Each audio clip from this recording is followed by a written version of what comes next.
ദൈവനാമത്തിന് മഹത്വം ഉണ്ടാകട്ടെ. ഇന്ന് മെയ് മാസം 22-ാം തീയതിയാണ്. ഈ ദിനത്തിൽ എല്ലാ പ്രേക്ഷകർക്കും കർത്താവായ യേശു ക്രിസ്തുവിൻ്റെ നാമത്തിൽ സ്നേഹവന്ദനവും ശുഭദിനാശംസകളും നേരുന്നു. ഇന്നത്തെ നമ്മുടെ ധ്യാനത്തിനായി നാം തിരഞ്ഞെടുത്തിട്ടുള്ളത് സംഖ്യാപുസ്തകം 21-ാം അധ്യായമാണ്. ഈ അധ്യായം മനോഹരമായിരിക്കുന്നൊരു അധ്യായമാണ്. ഞാൻ ഈ അധ്യായത്തിന് തലക്കെട്ടായി കൊടുക്കുന്ന അധ്വാനത്തിൻ്റെ ആനന്ദവും സംതൃപ്തിയും എന്നാണ്. അധ്വാനത്തിൻ്റെ ആനന്ദവും സംതൃപ്തിയും. അധ്വാനിച്ച് ജീവിക്കാനാണല്ലോ മനുഷ്യനെ ദൈവം സൃഷ്ടിച്ചത്. ആദവനെ ഏതെങ്കിലും തോട്ടത്തിൽ കൊണ്ടാക്കിയിട്ട് പറഞ്ഞ് നീ ഇവിടെ വെറുതെ വിശ്രമിച്ചിരുന്നോ, വിശക്കുമ്പോൾ ഇച്ചിരി പഴമൊക്കെ തിന്ന് അവിടെ കിടന്ന് ഉറങ്ങിക്കുമെന്നല്ല. അധ്വാനിക്കാനാണ്, വേല ചെയ്യാനും തോട്ടം കേൾക്കാനുമാണ്. ദൈവം മനുഷ്യനെ അധ്വാനത്തിന് വേണ്ടിയാണ് സൃഷ്ടിച്ചത്. അതുകൊണ്ട് അധ്വാനിക്കുന്നൊരു സംതൃപ്തിയുണ്ട്. ആരായാലും ഏത് വലുത് ജോലിയായാലും എല്ലാവരും ശരീരം കൊണ്ടല്ല അധ്വാനിക്കുന്നത്. ചിലർ ബുദ്ധി കൊണ്ടാണ്, ചിലർ മനസ്സുകൊണ്ടാണ്, ചിലർ ശരീരം കൊണ്ടാണ്. എങ്കിലും അധ്വാനിക്കുന്നതിന് പിന്നിൽ ഒരു സംതൃപ്തിയുണ്ട്. കാരണം നീ നിൻ്റെ മുഖത്തെ വേർപ്പ് കൊണ്ടൊപ്പം തിന്നുവെന്ന് കർത്താവ് പറഞ്ഞപ്പോൾ അത് ഇനിയും വൈകാരികമായിരിക്കുന്ന അധ്വാനമായാലും ശാരീരിക അധ്വാനമായാലും മാനസിക അധ്വാനമായാലും അധ്വാനം കൊണ്ട് വേർപ്പുണ്ടാകുന്നെങ്കിൽ അത് അനുഗ്രഹത്തിൻ്റെ വിയർപ്പ് തന്നെയാണ്. ഇസ്രായേൽ ഇങ്ങനെ മിസ്രൈമിൽ നിന്ന് യാത്ര ചെയ്ത് അവർ മോവാബിൻ്റെ അതിരിങ്കലെത്തി. കഴിഞ്ഞ ദിവസം നാം അതേക്കുറിച്ച് പറഞ്ഞു. മോവാബിൻ്റെ അതിരിങ്കലെത്തി.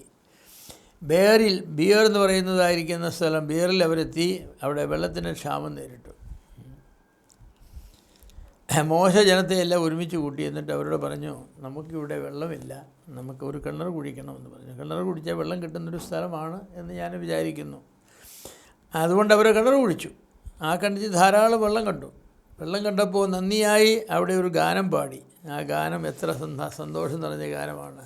വളരെ മനോഹരമായ ഒരു ഗാനമാണ്. ഇപ്പോഴും നമുക്ക് വായിച്ച് നോക്കേണ്ടത് ആവശ്യമാണ്. പിന്നെ അവരുടെ സന്തോഷാധിക്യത്തിന് കാരണമുണ്ട്. അവരെ പാടിയ പാട്ടിലത് പറയുന്നുണ്ട്, പ്രഭുക്കന്മാർ തങ്ങളുടെ ചെങ്കോൽ കൊണ്ട് കിണർ കുഴിക്കാൻ സഹകരിച്ചു എന്നാണ്. പ്രഭുക്കന്മാർ കുത്തിയ ചെങ്കോൽ കൊണ്ട് കുത്തിയ കിണർ. ആരും അവരുടെ കയ്യിലിരിക്കുന്ന, പ്രഭുക്കന്മാരുടെ കയ്യിലിരിക്കുന്ന ചെങ്കോൽ എന്ന് പറയുന്നത് നമുക്കറിയാം. അതൊരു ചെറിയ പടിയാണ്, ഉരുണ്ട പടിയാണ്. അവരുടെ അധികാരത്തിൻ്റെ ദണ്ഡാണ്. ഈ അധികാരത്തിൻ്റെ ദണ്ഡ് കൊണ്ട് ഒരു കിണർ കുത്തണമെന്ന് പറഞ്ഞാൽ എങ്ങനെയാണ്? ഈ ദണ്ഡ് കൊണ്ട് എങ്ങനെയാണ് ഒരാളുടെ നടക്കുന്ന വാക്കിംഗ് സ്റ്റിക്ക് കൊണ്ട് ഒരു കിണർ കുത്തി എന്ന് പറഞ്ഞാൽ എങ്ങനെ സാധിക്കില്ല. ഓൾമോസ്റ്റ് ഇമ്പോസിബിളാണ്. പക്ഷേ അവരതിന് മുതിർന്നു എന്നുള്ളതാണ്. സാധാരണക്കാരായ ആളുകളും പണക്കാരായ ആളുകളും നേതാക്കന്മാരായ ആളുകളും അനുയായികളായ ആളുകളും എല്ലാവരും ചേർന്ന കിണർ കുത്തുന്നത്. അപ്പോൾ ഇവരെല്ലാവരും സഹകരിച്ചു. പ്രഭുക്കന്മാരുടെ കയ്യിൽ ആയുധമൊന്നുമില്ല. അവരുടെ കയ്യിലുള്ള ആയുധം കൊണ്ട് ദണ്ഡാണ്. ആ ദണ്ഡ് കൊണ്ട് അവർ കിണർ കുത്തി. അതാണ് ആ കിണറിൻ്റെ മനോഹരത്വം എന്ന് പറയുന്നത്. ശ്രേഷ്ഠ ജനങ്ങളും സാധാരണക്കാരും സഹകരിച്ച് ഒരുമിച്ച് കുഴിച്ച കിണർ. കിണർ കുഴിക്കുവാൻ ആയുധങ്ങൾ ഉള്ള ആയുധം അവർ ഉപയോഗിച്ചു, അധ്വാനിച്ചു. അതൊരു നല്ല പ്രമാണമാണ്. നമ്മുടെ കയ്യിലുള്ള ആയുധം എന്താണോ അത് ഉപയോഗിക്കുക. നമുക്ക് ദൈവം തന്ന കഴിവ് എന്താണോ അത് ഉപയോഗിക്കുക. നമ്മുടെ സാഹചര്യങ്ങളെ അതിജീവിക്കുവാനായിട്ട് ദൈവം നമുക്ക് തന്നിട്ടുള്ള മാർഗ്ഗമാണത്.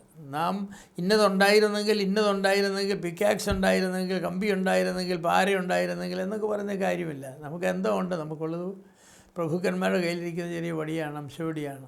ശരി, അതുകൊണ്ട് നമ്മൾ എന്ത് ചെയ്യണം? അതുകൊണ്ട് നമുക്ക് കിണർ കുത്തണം. അങ്ങനെ അവർ കിണർ കുത്തി. അപ്പോൾ നാം അധ്വാനിച്ച് നേടുന്നതിനെക്കുറിച്ച് നമുക്ക് എപ്പോഴും കൂടുതൽ സന്തോഷമുണ്ട്. അത് സ്വാഭാവികമാണ്. കൃഷിയൊക്കെ ചെയ്ത് ചിലപ്പോൾ ചില ഫലങ്ങളൊക്കെ ഉണ്ടാകും.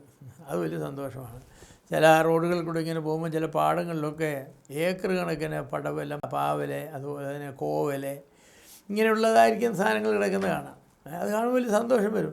എന്നാൽ വീട്ടിൽ വന്നിട്ട് ഒരു മൂട് പാവലിട്ടിട്ട് അതിലെ പാവയ്ക്ക പറിക്കുമ്പോഴത്തെ ഒരു സംതൃപ്തി എന്ന് പറഞ്ഞാൽ ഭയങ്കര സംതൃപ്തി എന്നെ നോട്ട് ചെയ്തിട്ടുണ്ട്. മറ്റേടത്ത് വണ്ടി നിർത്തി അവിടെ 2 കിലോ പാവയ്ക്ക തരാമെന്ന് ചോദിച്ചാൽ അവർ അതാക്കി തൂന്ന് കാശ് കൊടുത്ത് പോരുന്നപ്പോൾ നമുക്ക് സംതൃപ്തിയില്ല.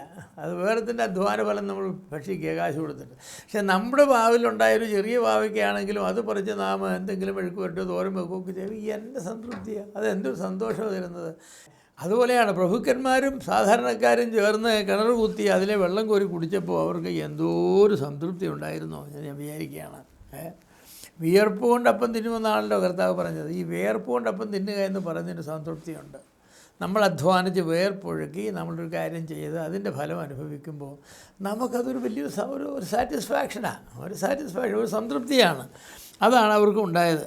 അതുകൊണ്ടാണ് ഈ അധ്വാനിക്കുന്ന കൃഷിക്കാരനല്ലോ ആദ്യഫലം അനുഭവിക്കേണ്ടതെന്ന് പറഞ്ഞത്. അധ്വാനിക്കുന്ന കൃഷിക്കാരൻ ആദ്യഫലം അനുഭവിക്കുമ്പോൾ ഒരു വാഴയാണെങ്കിൽ അമ്പൂട് വാഴ വെച്ചു, ആദ്യം കൊലച്ച വാഴ ഇതിൻ്റെ കൊല വെട്ടി എന്തൊരു സന്തോഷമാണ്. ചേനയായാലും ചേമ്പായാലും നേന്ത്രനായാലും ഇനിയും നെല്ല് വിതച്ചതായാലും എന്തായാലും ശരി, കൃഷിക്കാരന് ഫലം അനുഭവിക്കുന്നത്. അതുപോലെ ആടിനെ തീറ്റുന്നവൻ അതിലെ ചില കോലാടിനെ പിടിച്ച് കറന്ന് അതിൻ്റെ പാല് കുറുക്കി ചായ ഉണ്ടാക്കി കുടിക്കുന്നതൊക്കെ വലിയ സന്തോഷമുള്ളതായിരിക്കുന്ന കാര്യമാണ്. പക്ഷേ ഒരു കാര്യം പറയട്ടെ, 128 സങ്കീർത്തനത്തിൽ പറഞ്ഞിരിക്കുന്നത് നീ നിൻ്റെ അധ്വാന ഫലം തിന്നുമെന്നാണ്. അധ്വാനിച്ചിട്ട് ഫലം തിന്നാത്ത ആളുകളുണ്ട്. അധ്വാനിച്ച് കൂട്ടി വെക്കും, ആർക്കും കൊടുക്കുകയില്ല, തിന്നുകയുമില്ല. എന്തിനാ അവരങ്ങനെ അധ്വാനിക്കുന്നത് അറിയില്ല. നീതിമാനെ മനുഷ്യനെ പറ്റി പറയുന്നത് അവൻ തൻ്റെ അധ്വാന ഫലം തിന്നുമെന്നാണ്. അവൻ തൻ്റെ അധ്വാന ഫലം തിന്നും. അധ്വാന ഫലം തിന്നാത്തവൻ നീതിയുള്ള മനുഷ്യൻ, അനുഗ്രഹിക്കപ്പെട്ട മനുഷ്യനുമല്ല, അവൻ പിശുക്കനാണ്.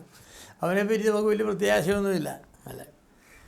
പക്ഷേ ഇസ്രായേലിനെ സംബന്ധിച്ച് പറയേണ്ടത് എന്താണ്? അവർ കുടിച്ചതായിരിക്കുന്ന കിണറിൻ്റെ അരികെ പാളെ ഇറങ്ങി ജീവിക്കാൻ അവർക്ക് നേരക്കാലം കഴിഞ്ഞില്ല. കിണറും വെള്ളവും വിട്ട് മുൻപോട്ട് ഇസ്രായേലിന് പോകേണ്ടതുണ്ടായിരുന്നു. കാരണം കനാൻ നാടായിരുന്നു അവരുടെ വാഗ്ദത്ത ഭൂമി. അവരുടെ ലക്ഷ്യം കനാൻ നാടാണ്.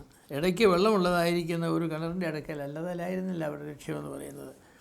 അവരുടെ പരദേശയാത്രക്കിടയിലും ദൈവം അവർക്ക് ധാരാളം അനുഗ്രഹങ്ങൾ നൽകി. അതിലൊരു അനുഗ്രഹമാണ് ഈ പ്രഭുക്കന്മാർ കുടിച്ചതായിരിക്കുന്ന കിണറെന്ന് പറയുന്നത്. പക്ഷേ ആ അനുഗ്രഹം അനുഭവിക്കുവാനായിട്ട് നാം നമ്മുടെ യാത്ര ഉപേക്ഷിച്ച് കിണറിനരികെ പാർക്കുക എന്ന് പറയുന്നത് നമ്മുടെ ലക്ഷ്യത്തിൽ നിന്നുള്ള വ്യതിചലനമാണ്. നമ്മുടെ ലക്ഷ്യം വർത്തമാനകാല ജീവിതത്തിലെ സന്തോഷങ്ങളല്ല, ദൈവം വാഗ്ദത്തം ചെയ്തിട്ടുള്ള നിത്യതയുടെ അനുഗ്രഹങ്ങളാണ്. ആ അനുഗ്രഹങ്ങൾക്ക് വേണ്ടി നാം മുന്നോട്ട് പോകേണ്ടത് ആവശ്യമാണ്. ഇന്നിൻ്റെ സമൃദ്ധി നാളെയുടെ അനുഗ്രഹങ്ങളെ തടയുവാൻ നാം അനുവദിക്കരുത്. പലപ്പോഴും നമ്മൾ അങ്ങനെ ചെയ്യും. ഇന്നിൻ്റെ സമൃദ്ധി നാളെയുടെ അനുഗ്രഹങ്ങളെ. ഇസ്രായേൽ മക്കൾ ബാബിലോണിൽ നിന്ന് വന്നപ്പോൾ അവർ കുറച്ച് വിത്ത് കൊണ്ടുവന്നു, അധികമില്ല, കുറച്ച് വിത്ത് കൊണ്ടുവന്നു. അവർ കൊണ്ടുവന്ന വിത്ത് അവിടെ വന്നു. ഇവിടെ വന്നപ്പോൾ അവർക്ക് ധാന്യമില്ല, ആഹാരമില്ല, ഒന്നുമില്ല. അവിടെ കുഞ്ഞുങ്ങൾ വിശന്ന് കരയുകയാണ്. അപ്പാ, അമ്മ, ചപ്പാത്തി തരണേ, അപ്പം തരണേ, റൊട്ടി തരണേ എന്ന് പറയുമ്പോൾ അവരുടെ കയ്യിലൊന്നുമില്ല. അവരുടെ കയ്യിൽ അല്പം ഗോതമ്പുണ്ട്. ആ ഗോതമ്പ് ഇടിച്ച് പൊടിച്ച് അപ്പം ഉണ്ടാക്കി കുഞ്ഞുങ്ങൾക്ക് കൊടുത്താൽ അവരുടെ വയറ് നിറയും. പക്ഷേ അവരത് ചെയ്തില്ല. കാരണം എന്താണ്? ഇന്ന് കുഞ്ഞുങ്ങളുടെ വിശപ്പ് തീർക്കാനായിട്ട് ആ ഗോതമ്പ് എടുത്ത് അപ്പം ഉണ്ടാക്കിയാൽ നാളെ അവർക്ക് വിശപ്പ് തീർക്കാനായിട്ട് ഒന്നുമില്ല. അതുകൊണ്ട് അവർ പറഞ്ഞു, മക്കളെ മുണ്ട് മുറുക്കി കൊടുത്തു, ഞങ്ങൾ ഈ വിത്ത് വയൽ വിതയ്ക്കാം, എന്നിട്ട് ഒരു 90 ദിവസം കഴിയുമ്പോൾ നമുക്ക് വലിയൊരു കൊയ്ത്ത് വരും, അപ്പം നിനക്ക് ഇഷ്ടം പോലെ നിനക്ക് അപ്പം തിന്നാമെന്ന് പറഞ്ഞു. അതാണ് സങ്കീർത്തനത്തിൽ പറയുന്നത്. അവർ കണ്ണുനീർ കൊണ്ട് വിതച്ച കണ്ണുനീരോടെ അവർ വിത്ത് വിതയ്ക്കും, കണ്ണുനീരോട് വിത്ത് വിതയ്ക്കും, ആർപ്പോടെ കൊയ്യുമെന്നാണ്. ആർപ്പോടെ ആ കൊയ്ത്ത് വരുന്നതായിരിക്കും ദിവസം കുഞ്ഞുങ്ങളും സ്ത്രീകളും പിള്ളേരും എല്ലാവരും കൂടെ എന്തൊരു സന്തോഷമാണെന്നറിയാമോ. അപ്പോൾ അവരപ്പൻ്റെ മുഖത്ത് നോക്കും, അപ്പനൊരു സന്തോഷത്തിൽ പറയും, അന്ന് അത് പുഴുങ്ങി തിന്നിരുന്നെങ്കിൽ ഇന്നതില്ലായിരുന്നു മോനെ, അന്ന് അല്പം പട്ടിണി കിടന്നു, പക്ഷേ ഇന്ന് നമുക്കിതുണ്ട്.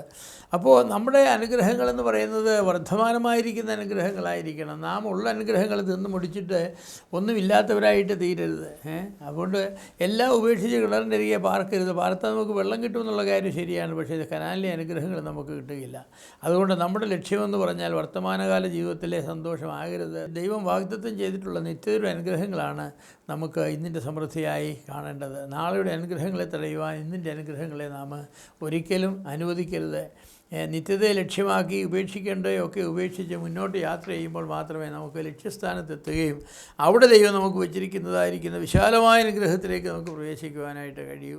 അതുകൊണ്ട് നമുക്ക് സന്തോഷിക്കാം. നമ്മുടെ അധ്വാനങ്ങൾ വെറുതെയല്ല, നമ്മുടെ അധ്വാനം വെറുതെയല്ല.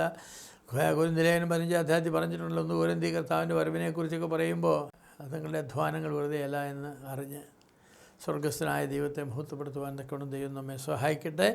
അത് പ്രഭുക്കന്മാർ തങ്ങളുടെ അംശവടി കൊണ്ടെന്ന് പറയട്ടെ, തങ്ങളുടെ വടി കൊണ്ട് കുത്തിയ കിണറെന്ന് പറഞ്ഞു.